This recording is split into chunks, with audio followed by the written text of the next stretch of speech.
예, 여러분 안녕하세요. 자, 오늘은 현대시론 제10강 시와 자연에 대해서 한번 같이 공부를 해보도록 하겠습니다. 자, 일단 자연이라고 하는 것은 이제 영어로는 네이처라고 이야기하죠. 네이처. 그래서 이 네이처라는 단어는 185쪽입니다. 교재. 이 네이처라는 단어는 첫 번째는 자연이라는 뜻도 있고요. 두 번째는 본성이라는 뜻이죠. 그래서 우리가 휴먼 네이처라고 이야기할 경우에는 인간의 본성이라는 뜻이 되는 거죠. 여러분 교재 185쪽에 보면 첫째 줄에 있죠. 자연은 넓게 인간을 포함한 우주의 원리, 법칙, 질서, 본성 등을 포괄적으로 뜻하고 좁게는 인공적이고 도시적인 것과 대립되는 일체의 것을 포함한다. 나옵니다.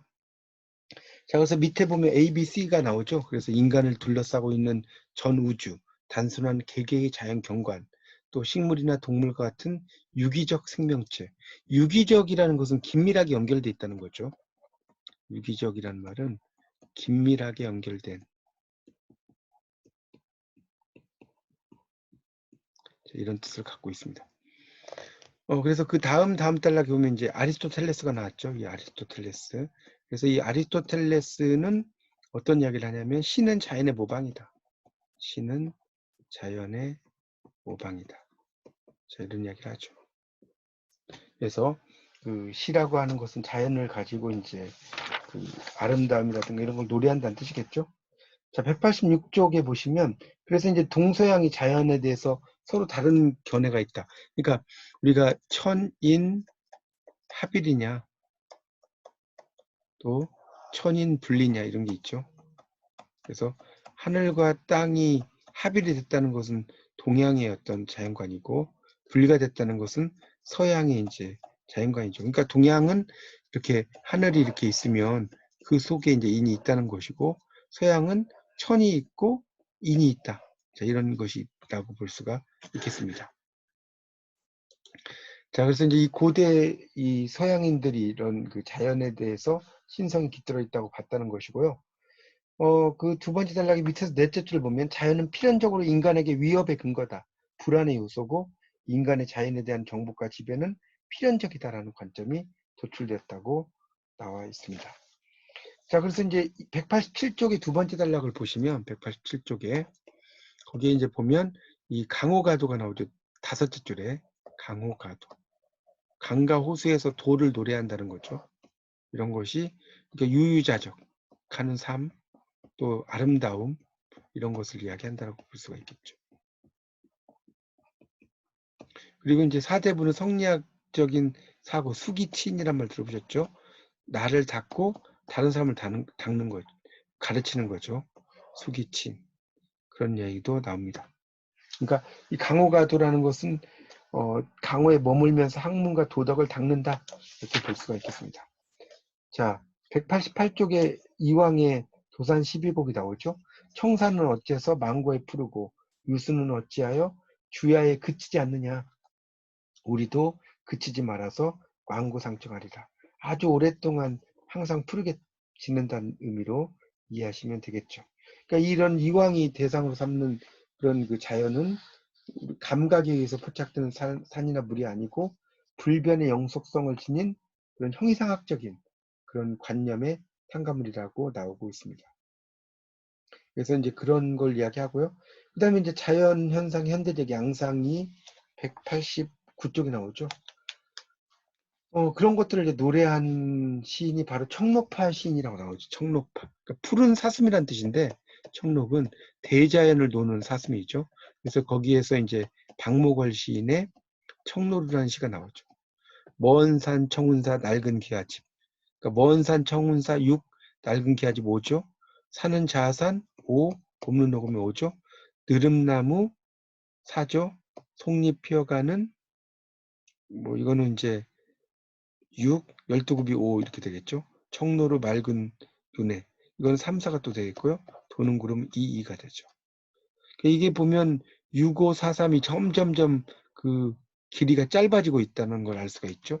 그래서 먼 산 청운 푸른 구름에 있는 절이죠. 낡은 기와집.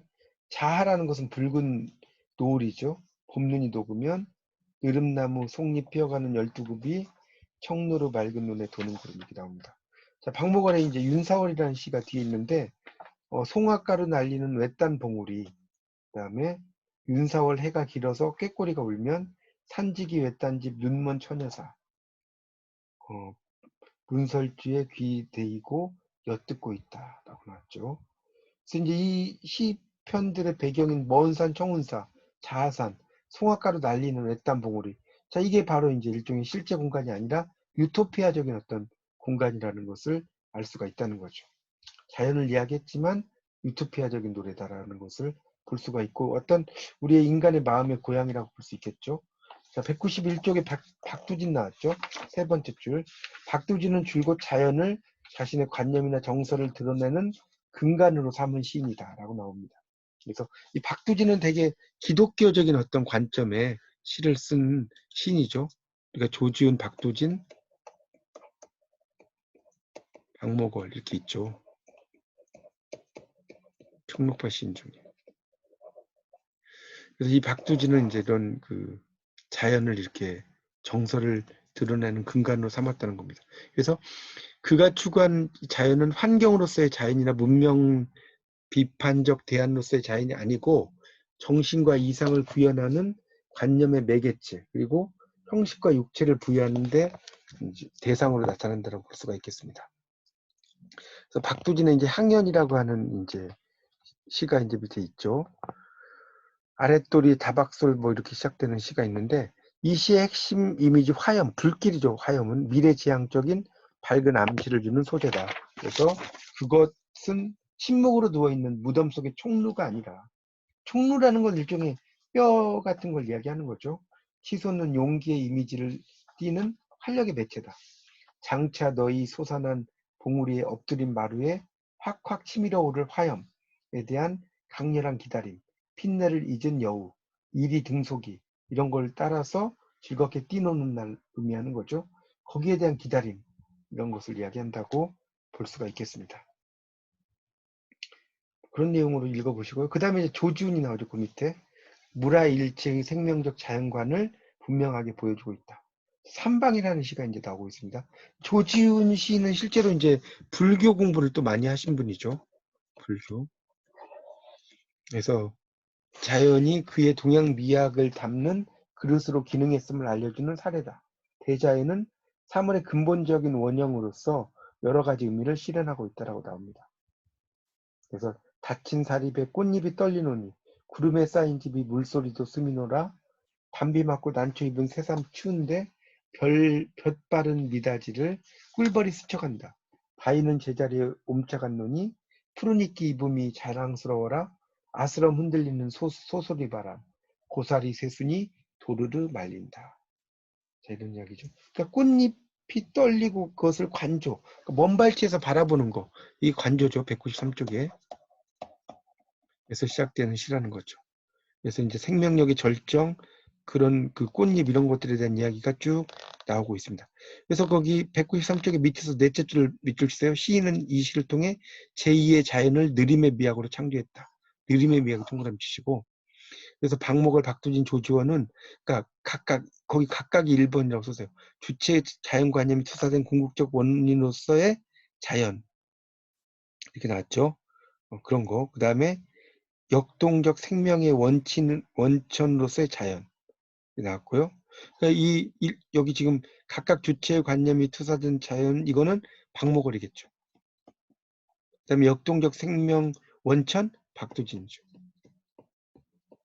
그다음에 느림 견딤을 바탕으로 한 이것은 당연히 누구겠습니까? 조지훈이겠죠. 이렇게 나눠진다는 것도 알아두시면 됩니다. 자, 그래서 이제 194쪽에 생태적 사유로서의 자연관의 변화가 나왔죠. 생태계 위기가 이제 오늘날에는 상당히 이제 많아지는 거죠. 생태계가 상당히 복잡해지고, 자, 그런 것들을 이제 쓴 거죠. 자, 정현종의 헤게모니라는 게 195페이지에 나오는데, 원래 이제 헤게모니라는 거는 영어로 헤게모니죠. 195쪽에. 그래서 한 나라의 지배권이라는 뜻이에요. 근데 이제 오늘날에는 한 집단이 다른 집단을 지배하는 것을 그 뜻한다라고 볼 수가 있겠습니다. 그게 이제 헤게모니라고 할 수가 있겠습니다. 그래서 이제 헤게모니를 넷째 줄에 있죠. 생명들의 찬란한 덧없음 이런 걸 이야기하고 있고요. 이 덧없는 것들이 이제 헤게모니를 치면 땅과 하늘이 편안하게 숨쉬며 살 수 있지 않을까 하는 것이 시인의 생각이다. 넘기세요. 196쪽에 이제 보면, 그래서 이 정현종의 생태적 사유가 반영된 시편들이 감각기관을 자극한다는 거죠. 감관이라는 것은 감각기관입니다. 자, 그 다음에 나오는 게 이재무의 위대한 식사죠. 자, 산근을 두꺼워지고 흙 묻은 연장들, 뭐 이렇게 시작되는 작품이 있습니다. 그래서 197쪽을 보시면 이 작품에 나타나는 시인의 정서는 훼손되기 이전의 농촌 풍경과 맞닿아 있다. 자, 거기다 밑줄 치세요. 197쪽의 첫째 줄. 훼손되기 이전의 농촌 풍경. 그래서 가족들이 자연을 배경으로 삼아서 위대한 식사는 시인이 지향하고 있는 생태적 사유의 근원이 된다라고 할 수가 있다고 나옵니다. 자, 그 다음에 나오는 게 또 이제 시가 하나 나오죠. 나이덕의 어린 것이라는 시입니다. 자, 어디서 나왔을까 깊은 산길, 갓 태어난 듯한 다람쥐 새끼, 물끄러미 나를 바라보고 있다. 그 맑은 눈빛 앞에서 나는 아무것도 고집할 수 없다. 세상의 모든 어린 것들은 내 앞에 눈부신 꼬리를 저들고 나를 어미라 부른다. 쭉 이야기가 됩니다. 자, 198쪽. 그래서 나이덕은 갓 태어난 듯한 다람쥐 새끼를 바라보면서 그 시선이 모성에서 발현하는 것임을 기록해 간다. 이렇게 나오고 있습니다. 그래서 이제 이런 시를 이제 보통 생태시 중에서도 에코페미니즘이라고 이야기한다는 거죠. 198쪽에 그 위에서 한 10줄 정도 보면 나오죠. 에코페미니즘. 그러니까 페미니즘이라는 것은 이제 여권 옹호주의라고 보통 번역을 하죠. 에코는 생태죠. 그렇게 이제 이야기할 수 있는데, 서구의 사유에서 경시됐던 신체를 지각의 근원으로 중시하는 20세기 철학의 경향과도 맞닿아 있다고 나오고 있습니다.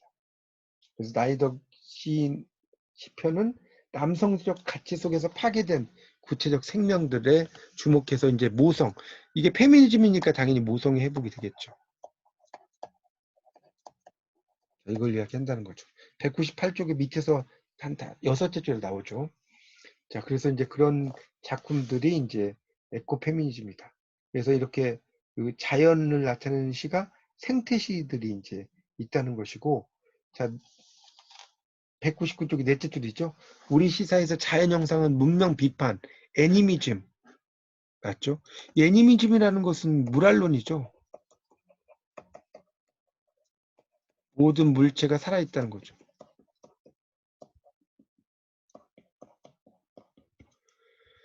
이런 것을 잘 반영하고 있다라고 볼 수가 있습니다. 그래서 이제 이 생태적인 사유는 자연을 신성함이 깃들었다는 거죠. 홀리니스죠, 홀리니스.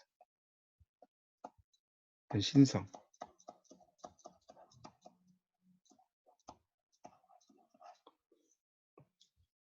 그런 것을 이야기하고 있습니다.